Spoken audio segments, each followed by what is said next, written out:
მეცნიერებისთვის სიზმრების ფენომენი ბოლომდე ამოხსნილი არ არის. თუმცა არსებობს რამოდენიმე საინტერესო ფაქტი, რომელიც სიზმრებს უკავშირდება და რომელთა უმეტესობა ჩემთვის აქამდე უცნობი იყო. სიზმრების მნიშვნელობის შესახებ მეცნიერებს შორის არაერთგვაროვანი მოსაზრება არსებობს. სხვათა შორის მაქვს ამ თემაზე ვიდეო და შეგიძლიათ ნახოთ.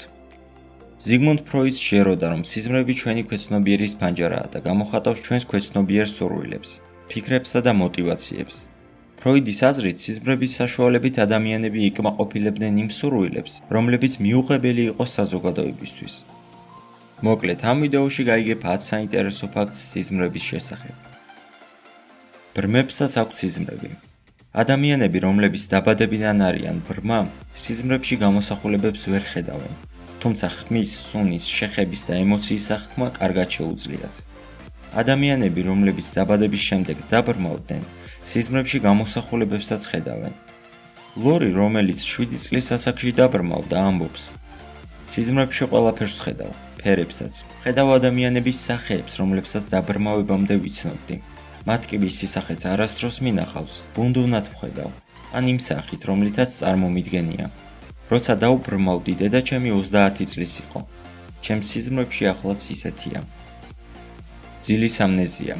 თუ გაღვიძებისთანავე არ ჩავიწერთ სიზმრებს, რომლებიც ჯერ კიდევ გვახსოვს, რამოდენიმე წუთში ისინი სამუდამოდ გაქრება ჩვენი გონებიდან.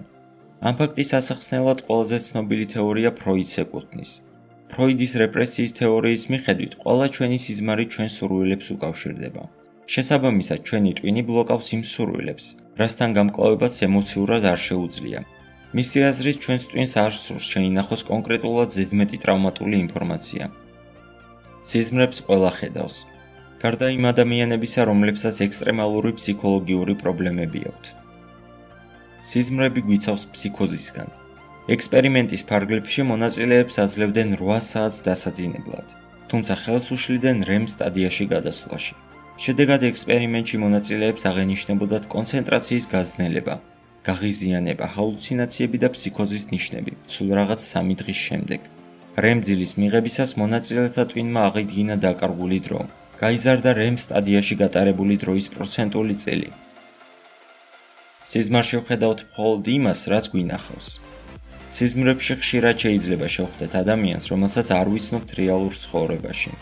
თუმცა ეს სახეები არ არის ჩვენი ფანტაზიის ნაყოფი. ეს იმ ადამიანთა სახეებია, რომლებსაც ოდესღაც შევხვედრივართ. შესაძლოა, მკვლელი შენს კოშმარში იყოს ადამიანი, რომელიც ბენზინგასამართ სადგურზე გყავს ნანახი რამოდენიმე წლის წინ.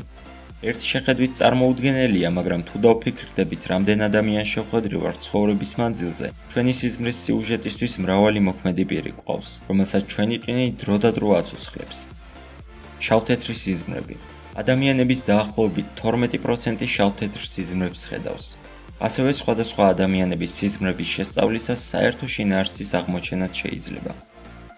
სიზმრების შინაარსი რეალურ ცხოვრებას არ შეესაბამება. სიზმარი პირდაპირ არ უნდა გვესმოდეს. სიზმარი სიმბოლურია და მისი საშუალებით ქვეცნობიერი ცდილობს რაღაც ემოციის გამოხატვას. ადამიანებს, რომლებიც მოწევას თავს ანებებენ, ხშირად აწუხებთ სიზმრები სიგარეტზე. არანორმალური ფსიქოლოგიის ჟურნალის მიხედვით, 293 მწეველის გამოკითხვის შედეგად დადგინდა, რომ 33%-ს 1-4 კვირის განმავლობაში ერთხელ მაინც დაესიზმრა სიგარეტი. უმეტეს შემთხვევაში ეს მათში ნეგატიურ ემოციებს იწვევს და უმეტესობა ვერ იხსენებს მსგავსი შინაარსის სიზმრებს წარსულში, მოწევისთვის თავის დანებებამდე. რეალურისა და არარეალურის გაერთიანება. სიზმრის ინკორპორაცია არის მოვლენა, როცა სიზმარში ხდება რეალურის გაერთიანება. თუ დავფიქრდებით, ალბათ გავიხსენებთ, რომ ძილისას ხშირად დაგვსიზმრებია მუსიკა, რომელიც რეალურად გვესმოდა. ან ძილში არ გვასვენებდა წყურვილის გრძნობა, რომელიც რეალურად ჰქონდა. სალვადორ დალის ნამუშევარი. სიზმარი გამოწვეული ბროწეულის ირგვლივ ბუზის ფრენით გაღვიძებამდე 1 წამით ადრე. სწორედ ამ მოვლენას ასახავს. სალვადორ დალი ხატვის დროს ხშირად იყენებდა უეცარი გამოღვიძების ტექნიკას და საკუთარი მძაფრი შთაბეჭდილებები ტილოზე გადაჰქონდა. როცა გძინავს, პარალიზებული ხარ. ძნელი წარმოსადგენია, მაგრამ ძილის დროს სხეული პარალიზებულია და არ შეუძლია სიზმარში ნანახის განხორციელება. ძილის დროს გამომუშავდება ჰორმონი, რომელიც ზურგის ტვინს სიგნალს აწვდის. სხეული დუმდება და ბოლოს პარალიზდება. ამით კი ეს ვიდეო დასასრულს მიუახლოვდა. მადლობა რომ მოყურეთ და მომავალ შეხვედრამდე.